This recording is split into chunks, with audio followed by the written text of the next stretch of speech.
In specific circumstances, an excellent prayer that we can say with renewed enthusiasm and with all our mind and heart is, "You, Lord, are my only good."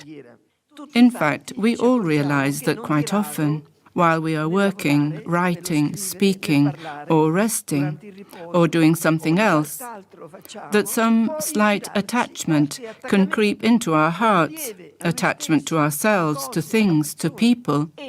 Giving in to these would be a terrible setback for our spiritual life. St. John of the Cross said, "It makes no difference whether a bird is held down by a thread or by a rope. However fine the thread is, the bird is bound as if by a cord, until it can break it to fly away." And he continues saying, "It's the same for a person who is bound to something. Despite all their virtues, they will never achieve the freedom of union with God." In these situations, we must really act immediately, and nothing can be more helpful, this is a recent experience of mine, than to say often to Jesus forsaken, "You, Lord, are my only good. My only good. I have no other." I believe this is a very important prayer and extremely pleasing to God.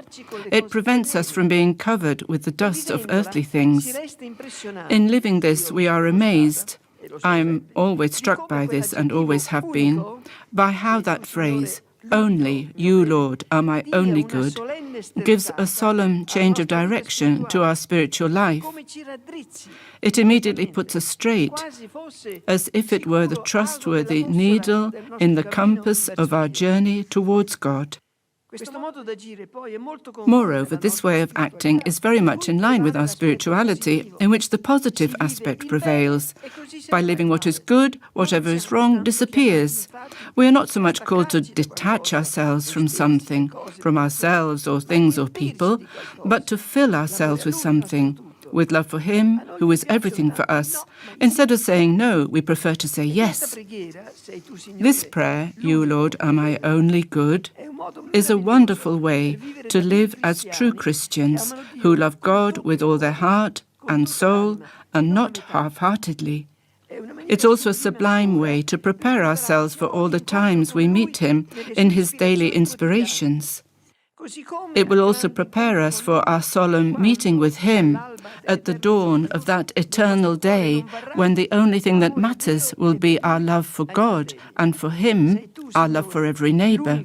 You, Lord, are my only good. What wisdom, what understanding, what light, what strength, what love, what perfection there is in those few words. May the Lord grant us to experience all the power contained in them. Chiara.